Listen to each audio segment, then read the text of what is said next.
नाज़रीन ख़बर है करमपुर वाले इलाइक़े में करमपुर भरिसां बगन खान बिजाणी लाड़ो वाले इलाइक़े ॻोठ मुक़दम अली मोहम्मद खान बिजाणी में चुल्ह मां चिणग उथण सबब महाराज बिरादरी के घरनि के बाहि वकोड़े वई।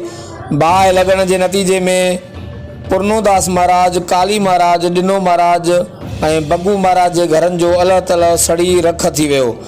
बाहि के खौफ़नाक शोलनि सबब औरतुनि ऐं ॿारनि में रड़ियूं ऐं भाॼ पइजी वई।